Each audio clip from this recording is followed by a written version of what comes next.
qu'est-ce que la stratégie? Une entreprise ne peut pas tout faire. Sa stratégie est avant tout le reflet des réponses qu'elle apporte à 3 questions. Le qui, à quel client nous adressons-nous? Le quoi, quels produits ou services leur proposons-nous? Le comment, de quelle manière nous organisons-nous pour proposer des produits ou services à nos clients? Si une entreprise n'est pas capable de répondre à ces 3 questions, elle n'a pas de stratégie. Si elle y parvient, elle en possède une. Si elle y apporte les bonnes réponses, elle a une stratégie qui la mènera au succès. Mais elle ne le saura qu'a posteriori. Une nouvelle stratégie reste donc toujours un pari.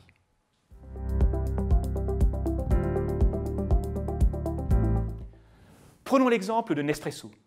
Ce produit connaît actuellement un succès considérable. On oublie souvent qu'il a d'abord frôlé l'échec. Au milieu des années 80, il s'adressait aux entreprises et aux restaurants. Nestlé avait également créé une coentreprise avec un partenaire suisse pour produire et commercialiser les machines à café et les capsules.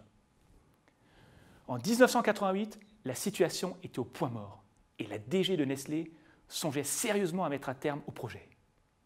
C'est à ce moment que Jean-Paul Gaillard est entré en scène. Il apporta de nouveaux éléments de réponse aux 3 questions de la stratégie. Le qui, plutôt que de cibler les entreprises et les restaurants, il s'est attaqué au marché des particuliers aisés. Le quoi, il a repositionné Nespresso sur les capsules à café, plus rentables et plus proches du cœur de métier de Nestlé que les machines.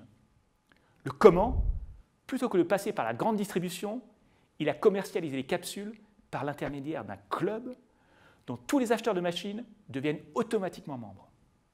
Aujourd'hui, la stratégie de Jean-Paul Gaillard fait l'unanimité. Mais cela n'a pas toujours été le cas. Pour l'imposer, il s'est fié à son instinct, quitte à prendre quelques libertés avec la vérité. Comme il l'a raconté par la suite, ma proposition de cibler les particuliers plutôt que les entreprises a eu du mal à passer auprès de la DG de Nestlé. Même si je n'en étais pas sûr à 100%, j'avais l'intuition que c'était ce qu'il fallait faire. Pour convaincre mon chef, je lui ai proposé d'effectuer un test.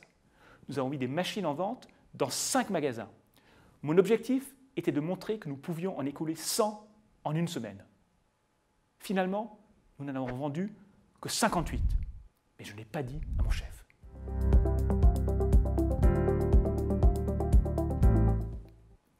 La stratégie est donc un ensemble de choix.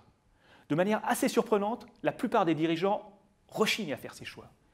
Lorsqu'on les interroge sur leur stratégie, ils mettent en avant des objectifs, comme devenir le leader de notre secteur, ou ils se contentent de formaliser ce que l'entreprise fait depuis des années. Comment expliquer ce phénomène? Pour connaître le succès, une entreprise doit faire des choix qui la distinguent de ses concurrents. Le problème est qu'ils comportent toujours des risques.